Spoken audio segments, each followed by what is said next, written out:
man, it's got an arcade in the background. Hey. I got one too. Hey, it's not just him. Whoa, whoa, whoa! Yeah. That is some BD energy right off the bat. Yeah. Check out our home arcades. Well, Yeah.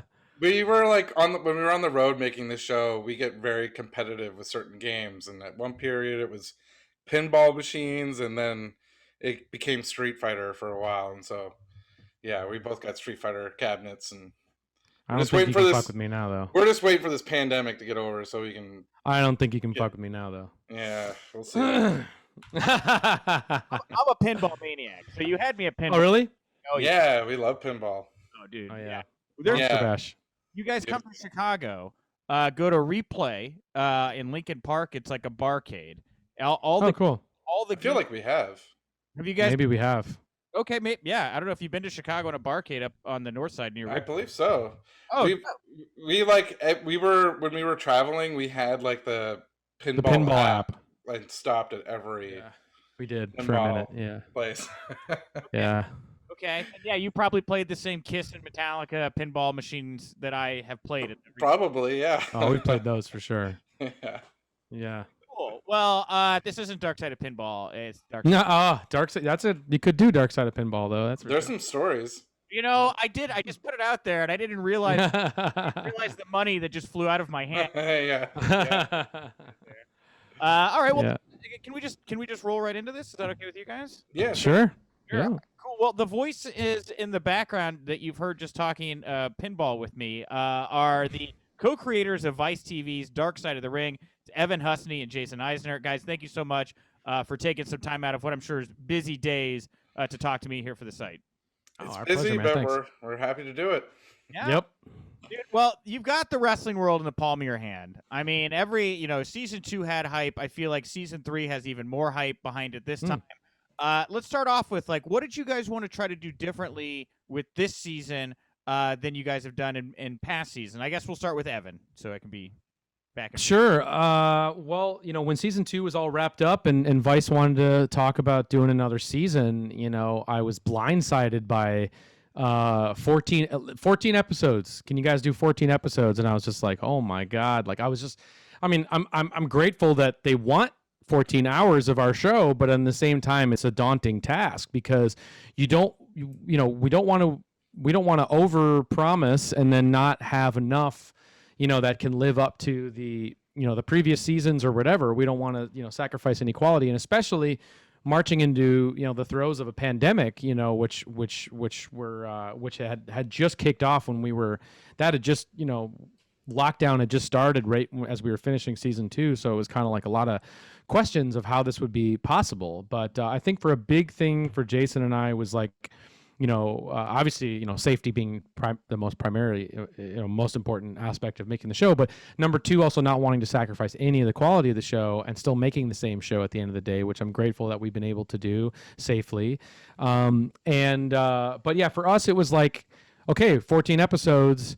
There's some big names we want to get into, Brian Pillman being probably at the top of that list. And but also, if we're doing 14 episodes, we're gonna have to look at some deeper cut stories, and making the deeper cut stories, I have to say, is probably one of my more favorite experiences making the show, because it's all new. You're walking into these stories only knowing just like a log line about it, and then you on the other side you find things you never would have ever thought, or any wrestling fans really know about. So that was just kind of balancing that. Like let's have some big pillar names, Ultimate Warrior, Brian Pillman, Steroid Trials, or whatever, Plane Ride from Hell maybe, and then let's get into FMW, and let's get into Bruiser Bedlam, and let's get into things like that.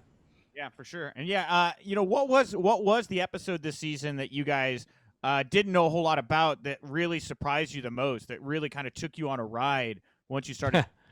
Gosh, there's a few of them that have, but right now, currently, we're working on the Johnny K9, aka Bruiser Bedlam story, and he was this wrestler we both didn't really know a lot about. You just hear stories every once in a while, or Chris Jericho would be like, because he used to live with a guy, would be like, hey, you should look into Johnny K9, but he was like this wrestler from Ontario, Hamilton, and he was like a jobber for WWE, and then he like worked for Smoky Mountain, and he ended up. There's this crazy story where he was involved, with blowing up a police station in Hamilton, and there have been rumors that he was involved with a murder as well too, and so that was a really interesting story to go down because there's just not a lot of information out there about him. Yeah. And then we had to, really research it. And it's kind of like with a story like that, some of our other stories we can kind of figure out in the prep, like where it's going to go from A to B, Z. But with this one, it was just a discovery. It's like after each interview, we would learn more information and just keep going with that. Yeah, and it's cool because in that one, it's like it's also kind of the story and life of a jobber in WWF, and then obviously he gets like his kind of 15 minutes of fame with Cornette and Smoky Mountain as like their top heel, beating Macho Man Randy Savage, which is so cool. And then it's like, oh, but that's it. And then it spirals into, whoa, he blew up a police station. Wait, what? And then all of or was part of that, I should say. But it's crazy because it's just like big names like Jericho and Jim Cornette and even we talked to Mick Foley about it too. And it's like this guy was kind of a teddy bear in the locker room. Everyone loved, and then every few years you read a story in the newspaper that you just can't wrap your head around because it seemed to conflict so much with who that person really was. It kind of sounds like a maybe even like a true crime type.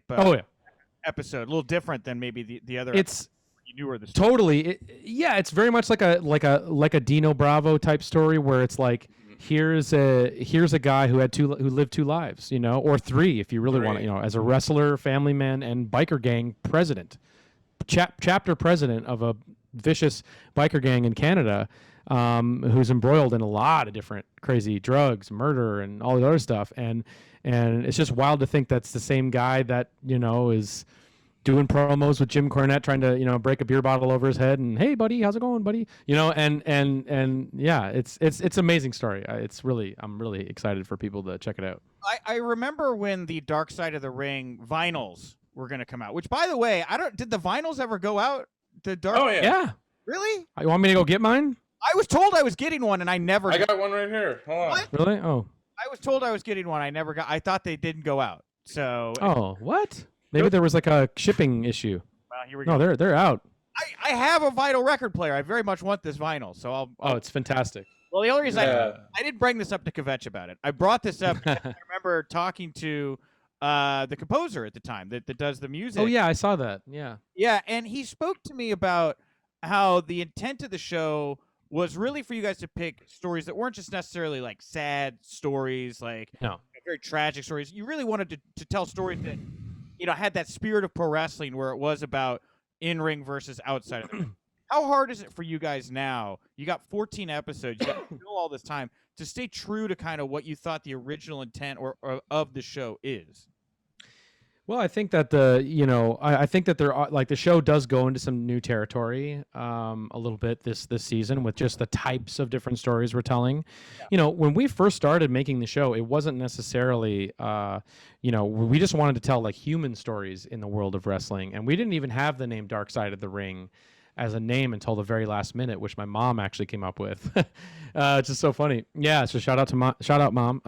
But she came up with that name because we were really struggling to come up with a name. And to us, it was like evocative of the reenactments and the dark kind of just tonal vibe, unsolved mysteries vibe of the show. But always, in practice and making the show, it's not like working back to that title or working back to that theme. It is all about still like telling these just human stories in wrestling, and sometimes it is about when you're wanting to tell an honest human story, sometimes there is a tragic nature to that, but we always try and find an element that gives it purpose. With the Chris Benoit story, it was like, here's a story that's been shoved under the rug, and there hasn't been a platform for a lot of these for a lot of the people in the inner circle to talk about because for fear, or WWE wouldn't allow it, or at the time, or whatever. And then obviously you have these two family members that are estranged, and now they're coming together.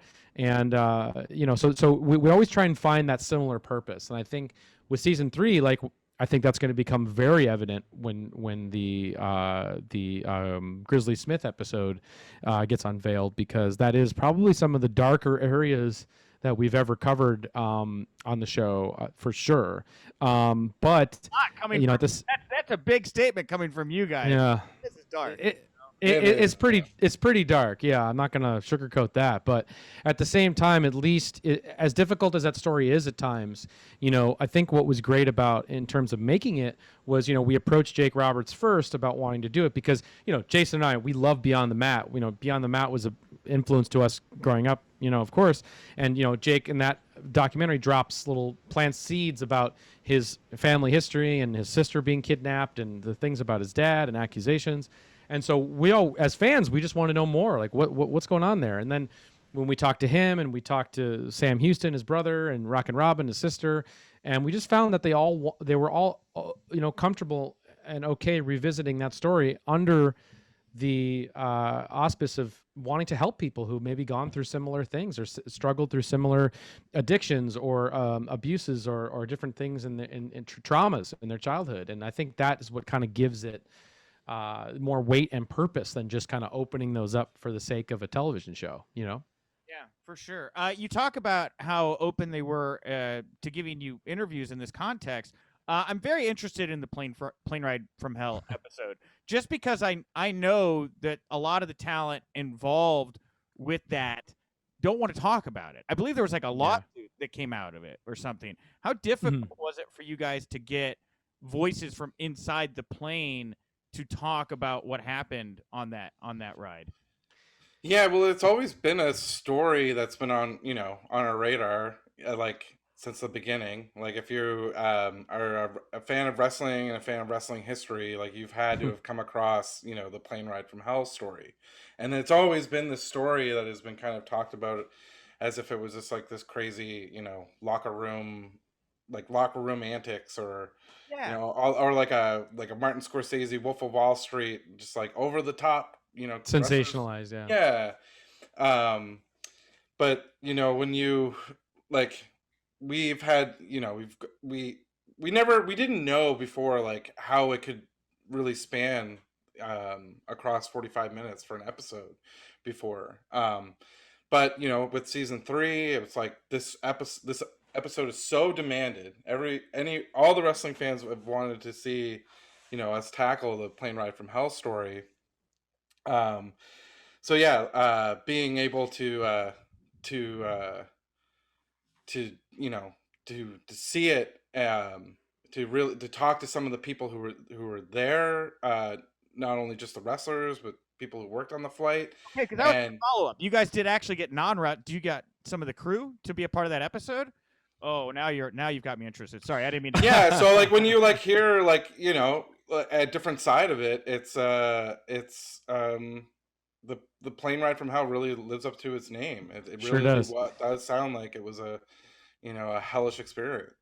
Yeah, and I also too, I think, you know, we have considered it since the very beginning. I actually remember Plane Ride from Hell being in the original pitch materials for the show when we pitched it to the network. I mean, it's just one of those stories, and because, you know, you always saw the shoot interviews, you always saw the, you know, the X-Pac and the certain, you know, on certain you know, places talking about it. And so for us, it was always like, yeah, what's the deal with that?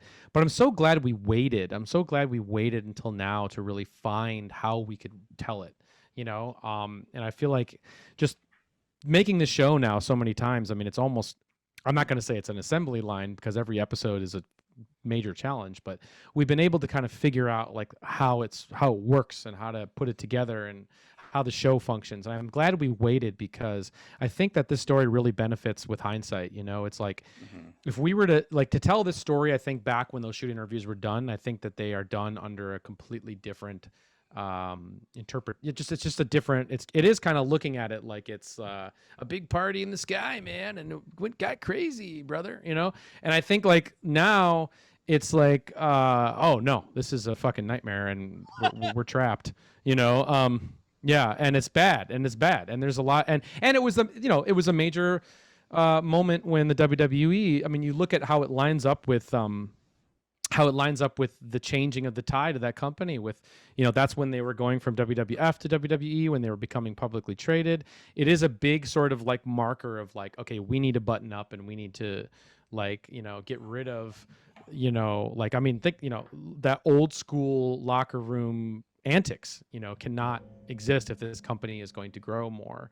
And yeah, so it's a whew, yeah, it's an anxiety inducing episode. You will be I'm so terrified. My big question I would ask you guys was, did you get flight crew? And you answered my question. You told me you did. Now I'm very, very excited. I only have 2 minutes with you guys. You're in so many topics this season that I'm very, very interested in. But there's another topic I wanted to get your take on, and that's that Vice TV welcoming more pro wrestling in MLW, joining Vice TV as well. How do you guys feel about that partnership? And is there any chance we see any cross promotion, crossover somehow between Darkseid and MLW? I don't know if you've explored. Well, yeah. So you know, Court Bauer is you know, he's awesome. I've talked to him many times about this, and he was you know, he had reached out to me, I think after season maybe 1, maybe after, or no, maybe it was when season 2 was airing. He reached out to me and sort of had the idea of like, you know, wrestling is getting big on this network, and you know, what do you think? And obviously because we did the Von Erich story, you know, and knew, you know, Ross and Marshall Von Erich and from the episode, and them being such a huge part of MLW, I thought it was a cool idea because, you know, Vice was kind of like, it just seemed like the network was kind of, you know, the way the network launched originally to what it's kind of evolved into. It seems like that now Vice TV as a network is open to, you know, a lot more different types of storytelling, you know, and obviously they've really caught an audience with wrestling through the show, and it's kind of like, why not? And if there is, you know, a way to innovate, you know, with MLW and to do something different, and if they want us to, you know, maybe, you know, look at some different lighting tweaks or camera tweaks that we can kind of bring a more cinematic lens to wrestling, because that for me, like, as a whole, is the thing that's what makes wrestling really hard for me to watch today. Because I think the in-ring talent is great. I think there's a lot of awesome talent across the board. I mean, you know, go watch a Walter match and get back to me. But the other thing is, like, I think the thing that I would love to do to kind of with the wrestling business on and of itself is just give a reboot to that lighting and the way wrestling matches are shot. I think there's a lot of room there to do something new, and that would be fun if we were able to collabs on something. I think that would be fun. Jason, any thoughts you want to throw in here real quick about No, it's just that's something Evan and I, you know, as wrestling fans, we've always talked about, especially the aesthetics of wrestling. And like Evan, I have a hard time watching a lot of it today just because I think, you know, a lot of, you know, you turn on wrestling and then like so much of it is telegraphed through the camera operators' movements. You know, they're like they're just trying to heighten every single thing that's like done, and it's like, come on. Yeah. Like it's like, what? No, exactly. And that's not the way to do it. And if I can just tie it back to one of our season 3 episodes, and as a perfect segue, the master of cinematic, bringing cinema to wrestling and creating the emotions of cinema in wrestling is Mr. Onita, and I'm so happy that we've been able to highlight that with our FMW episode, because during lockdown, I was like, the only wrestling I was watching was going back to the FMW matches, and like, are you kidding me that this is like what I've been missing out on in life? And it's just unbelievable when you go back and you really watch the very first Exploding Ring match with Terry Funk and Onita, and you see it's not just about the match that's awesome and the payoff. It's about the epilogue, and it's about like, let's hold on these guys as they're arm in arm crying as moody Japanese guitar solo music is playing with smoke in the background, and we're holding on that, and like we're following them all the way. Like these guys are fallen war comrades. I mean, that tells a freaking story, and the way they're capturing that and the way they're shooting that is like, yes, like, let's do it. You know, like, that's the way we need to do it. We need to take the cinematic matches, like the Undertaker thing that happened, you know, with the WrestleMania, and we need to bring that in front of a crowd. How can we take that concept and bring it in front of an audience and then make that work. That's Exactly. where we need to. That's like I think a part of our like Evan and I's dream too is to one day, if we ever were to take a step into that arena, is to be able to do that. Is to really, like we do with our show. We wanted to bring a cinematic quality to wrestling history and wrestling documentaries, and that's what we would do if we were to, work on live wrestling as well. I don't want to pull the string too much harder because I know I'm a little over time, but is Court open to this? Has Court expressed any interest in you guys doing this or no? I mean, we've talked about it. It's funny because I've talked to him about FMW, and I've been like, yeah, man, like, we got to, the smoke and the fog and the da-da-da-da, so like I have mentioned it a few times to him. I don't know into which he thinks, I'm totally out of my mind or if he thinks that it would be cool. But hey, I think that, I think obviously being on the same network, there's got to be some possibility of collaboration. If my schedule frees up and like, we can do like a Halloween themed pay-per-view, like call us. Please. Yeah. I'm gonna put this out on the internet, and everybody's gonna eat this up, and then they're gonna like DM. Maybe. Well, hopefully. That'd be nice. Maybe if you do, like, maybe then we can do it. So I don't know. Why not? Yeah. And we're working together here. That's fine. You guys are wonderful. You've done so much for pro wrestling. Fans love your work. I'm so excited about season 3. Last thoughts. You guys want to tell people where they can find it, maybe support it, anything like that? Totally. So yeah, Dark Side of the Ring season 3 is premiering May 6th, this coming Thursday, which is absolutely hard to believe for us. But it's 9 p.m. on Vice TV in the States and Crave Canada in Canada. And you can follow us at Dark Side of the Ring on Instagram and at Dark Side of Ring on Twitter. And our personal names on Twitter and Instagram, Evan Husney and Jason Eisner. Yeah. And I mean, man, we got so much stuff too. Like with this season, I'm hoping that we can share a lot of other deleted scenes. I mean, we filmed 105 interviews this year, which is like insane. So there's going to be just a lot of bonus stuff and fun stuff, and hopefully we get to do another confidential or something, or a podcast or two, or who knows, maybe a Halloween themed pay-per-view. So yeah.